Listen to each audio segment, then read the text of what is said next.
All right, we now welcome on the king of bracketology. You'll soon see him all over your TVs with college basketball starting next week. It's Joe Lunardi. Joe, how are you? Fellas, I hope I'm not all over every TV this early in the season. I think we need to build up a resistance to me before I start appearing regularly. That's fair. So, for people that don't know your story, tell us how you were able to make bracketology your career. Well, a lot of people don't know this. I was a star power forward in high school and college. 6'10", beefy, dunk with either hand. And then I woke up. Kidding. I probably wasn't that much different at your age from you guys. The difference being I was a print guy. I covered the Philly college basketball scene, which is very robust. There are 6 Division I teams here, and at that time, 5 of them played their games at one place, Palestra, University of Pennsylvania, and one of college basketball's historic venues. And I kind of got to major in college basketball in a way while I was in college. And when you're around all those teams and great players and great coaches, and all the teams and programs that came into Philly to play at the Palestra back in the 70s and 80s, it was hard not to fall in love with the game. And that led to being a sports writer after college and always having 1 or 2 or more of the locals kind of in the national picture and playing in the tournaments. So I started to study the structure of the tournament in order to be better. And kind of fell in love with that structure and the mechanics of it. And, why is this team this seed and going to that region and for what end and et cetera, et cetera, et cetera. How do they put it all together? And, well, here I am. Was there a specific moment or interaction with somebody where you realized, like, oh, bracketology is going to be huge. This is going to be my career. This is going to blow up? I don't think I ever really thought of it as a career. Okay. Because this will be my 3rd season of doing it kind of as my main professional commitment. I was a administrator in higher ed up until where I went to school, and didn't even work in sports. I was in marketing communications for the university. And I always did the basketball things, kind of on the side. Yeah.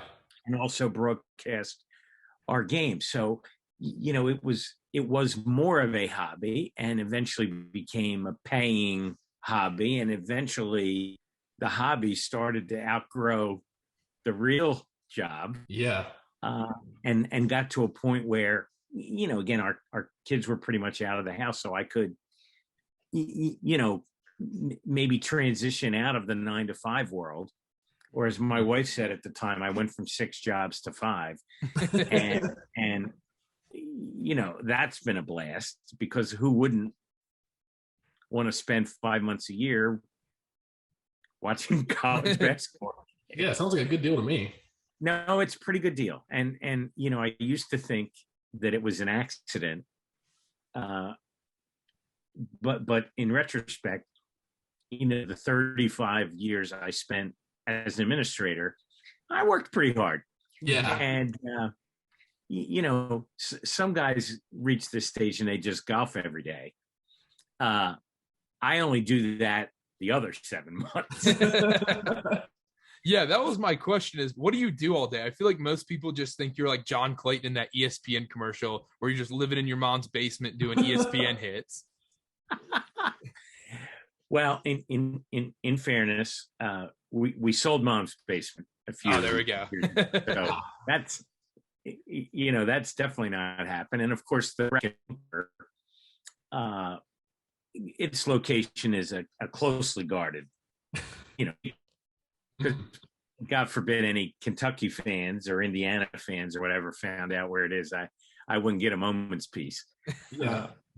But it moves around. It's kind of like Air Force One is whatever aircraft the president is on. Well, the bracket bunker is wherever I plug in my laptop at any time from November 1st to April, I'd say. And it's a hoot. But the rest of the year, I do a fair amount of off-season consulting with some schools and some conferences. But I mostly goof off. In the off season. Someone asked me, what does Joe do the rest of the year? And my texting is as little as possible. But like, I'm jazzed. I'm ready. Mm-hmm. I'm good to go. And I know that one of these years I'm going to wake up on Halloween and not want to do it, or be tired or feeble or whatever. Some people already think I'm feeble, but when that happens, hopefully I'll be smart enough to stop. But I'm not there yet. I may be rounding third, but I'm not planning on trying to steal home. So banking off that a little bit, what is the preparation process like when you start it, when you decide these seasons you come out with? How much film do you watch, maybe, and maybe how much on a certain team over another team, or how do you split that up? Yeah, I would say I've been heavily into preparation for the last 3 weeks. And what that involves is building what I call the seasons database. Mm-hmm. Okay. I have people who are really into this are kind of familiar with the team sheets that the NCAA committee members use with all their data. When they go in the room come March, and even when they do the mock bracket and the top 16 early reveal teams, whenever that is, it's usually the Saturday after the Super Bowl. Mm-hmm. What I'm doing is essentially putting all of that data plus a lot of proprietary data that I've developed over the years into a single spreadsheet in which I can look at the top 50 or 60 teams at any moment, on one screen. Yeah. Right. You got to squint a little bit, but I can do it. Yeah.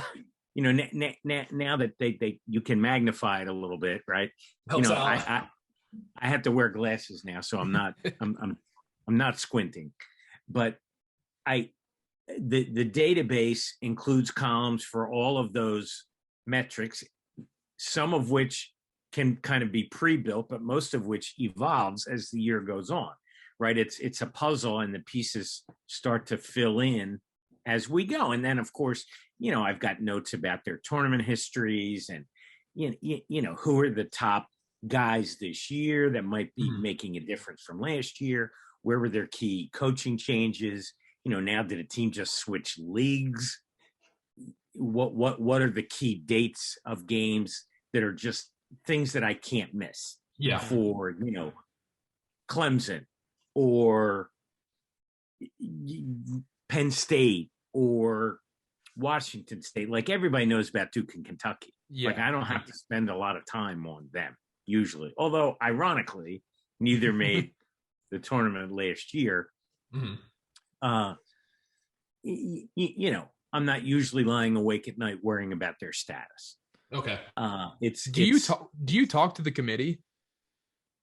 I talk to committee members during the year if I run across them, because they're out. Each of them is responsible for monitoring certain conferences, right? So while any committee member is expected to have an opinion on any team, in the room, so to speak, if they're talking about, I don't know, the SEC, there's a committee member who is assigned to that. And another committee member, as kind of a backup, right? Primary and secondary monitoring assignment. Well, what does that mean in practicality? Well, it means that during the season, every couple of weeks, those monitors get on the phone with the league office, and they know who missed a game because they turned an ankle, or, that call in the fourth overtime for a goaltend, should have been reviewed, or whatever might be a factor beyond wins and losses, right? There's a large amount of information that is passed back and forth over the course of the year. And then they have a long information dump to the committee staff, NCAA staff, before committee members actually meet.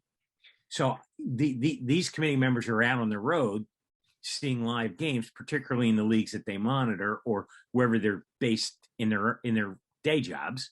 So if I'm out, I'm likely to run across committee members at basketball games, at events. Obviously, that didn't happen last year because nobody went to any events, by and large. But yeah, I talked to committee members, and it's cordial. Many former committee members, I are friends, and we're on speaking terms. We're good. I respect their job. I think they've come to respect this job. Do you generally think? I'm sorry. Go ahead. And then just to close that time, by the time early March comes, it's just kind of unspoken that we shut it down. Yeah. I don't text or call, and they don't text or call. They're sequestered. They're supposed to be. I find if I listen to outside noise during championship week or selection weekend, I'm getting distracted. And I always say my job's 10 times better than theirs because I don't have to get 9 other people to agree with me. True. Like I'm a committee of one, and who wouldn't want to be that? Yeah, exactly. Do you generally I don't know if you're allowed to answer this. Do you generally think the committee does a good job of selecting teams, or do you consistently find yourself disagreeing with them every year over a certain number of teams? It ebbs and flows. I think they've been much more consistent since the changeover from RPI to net as the primary metric. It's frankly a better metric. Just first of all, some people think I'm a statistician, and I am not. And not now. I appreciate the work of other statisticians, and I know enough to be dangerous. But I think I got a C+ in stat in college. It was not. Hey, same here. There we go. It was not one shining moment. If you know what I mean. Yeah. And but I think they've gotten better and more consistent in an upward trend over the years. In fairness, so have I. And I think if we both went back to, 1998 and looked at our work, we'd find more holes. Yeah. But it's supposed to be that way, right? Like human beings learn. We're hopefully our intelligence isn't artificial, it's real. And is there an argument over a seed or the last couple of teams or who went in what Of course there is. And I find that when I get to the end of the year, I go back and look at any misses or any obvious, disagreements. And I try and take a step back, come April or May and go, all right, what was I thinking? Or sometimes, what were they thinking? And if I go back and look at, I can say, you know what? I probably overemphasized X and should have done what they did. And every once in a while, I'll say they screwed up. Yeah.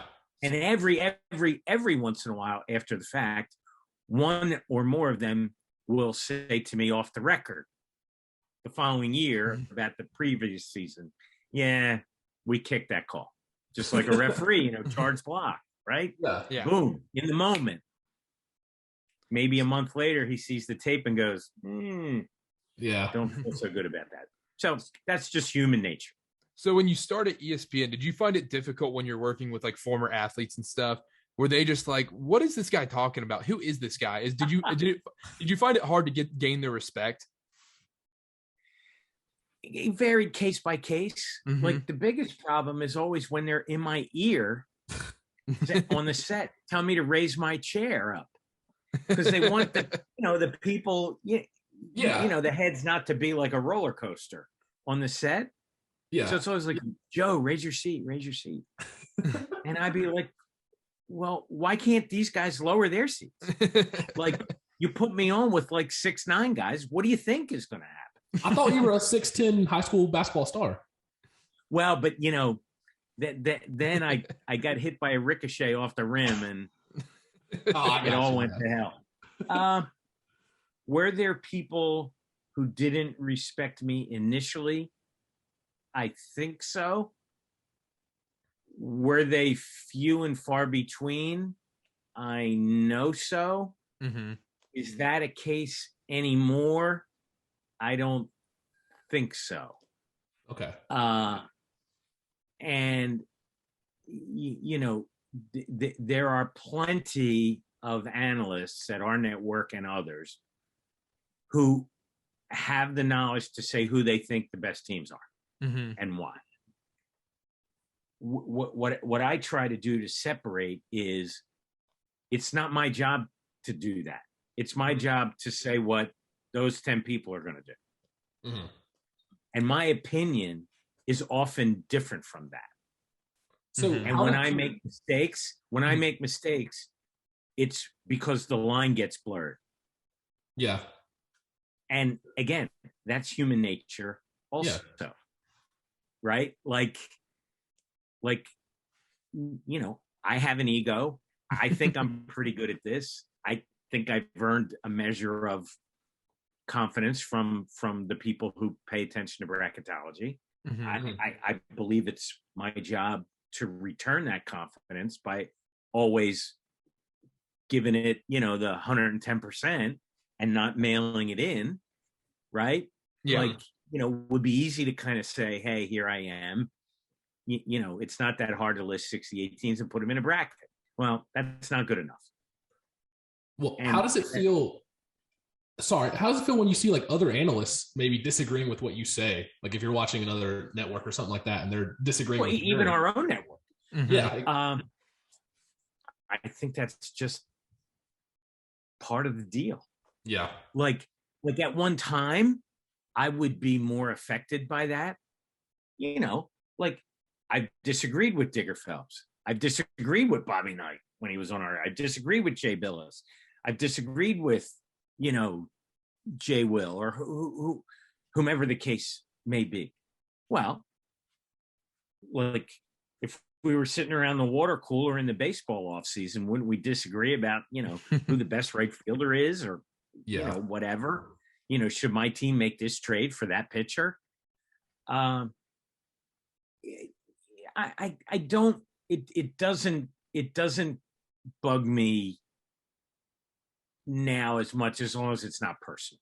That makes sense. Right. And very, very rarely has it ever gotten personal. And usually if that happens on air, it'll be settled off air. I guess my bottom line is like, I work in the toy department of life now, right? Like no one is dying because my team 68 is different from yours. Yeah. Like it's supposed to be fun. Yeah, exactly. And when it isn't, Lord willing, I'll be smart enough to stop because, well, it's supposed to be fun. Yeah. Doesn't mean it's not tiring or you can't take it. You're put in the effort or do you like when I do a bracket, I go through the full process of the committee every time from November to March, every time, like never a shortcut, ever, never, ever, ever. Cause that's just not the way I'm wired. But if I did make a mistake, especially one like in January, yeah. And I do, sometimes I'll put a team in a region where they can't be because there's another team from their conference. Okay, fine. Mm-hmm. You fix it. This is not like this is the E in ESPN stands for entertainment. Yeah. So like to take yourself too seriously, it's just not. I'm just not wired that way. Did you and Seth Greenberg get along when he was at Virginia Tech? Oh God, no. He thought I was evil. He thought I was. I just talked to him yesterday. He for a while, even at ESPN, I think he thought that I kept them out. And I'm like, yo, Seth, like you picked the 288th schedule, not me. Oh, but we beat Duke. I'm like, well, great. He knows now. He knows. Yeah. And we're buds. I was never out to get him. But he did leave us some low-hanging fruit with that. And again, not as much was known then about the process. And like, look, we're both easy targets. Yeah. Like, you know, he thinks he invented the game and modernized it. And, you know, I think I invented bracketology. Only one of us is right. That's good. That's good. Oh, wait, he's on the phone here. Wait, uh-oh. I'm in trouble. Just a couple more questions here real quick. Obviously, I'm a huge Carolina fan. What do you think about the Tar Heels this year? Do you have a strong opinion? Don't lie to me. I do have a strong opinion. Oh, because I love Hubert. Yes. Love him. I think he's going to be great, and I think he's going to win a national championship. Like not today. Yes. Yeah. But I don't think they're being picked high enough. I love to hear that. I think he's going to be. Now, I'm not going to lie. We're friends, and you know, I don't know enough about X's and O's to know enough about his X's and O's. Mm-hmm. I can just judge I think the quality of a person and their commitment and their seriousness and their smarts. And I would be shocked if he doesn't have a lengthy and highly successful career. What do you like? How do you like Duke this year? I think they're regular Duke. Like they're regular good. I don't think they're magical or elite. Mm-hmm. Like they're good enough to win a national championship, like maybe a dozen and a half other teams. Like I don't think they're top 3 or 5. Mm-hmm. Yeah. And it's hard to know with these teams that have all new guys. Like I'm not smart enough to look at a Zion Williamson as a high school junior and go, well, he's going to be the national player of the year. Yeah. Mm-hmm. Well, maybe him you could. Right? But not usually, yeah. He's like he was like LeBron-ish as a freak athlete, right? Yeah.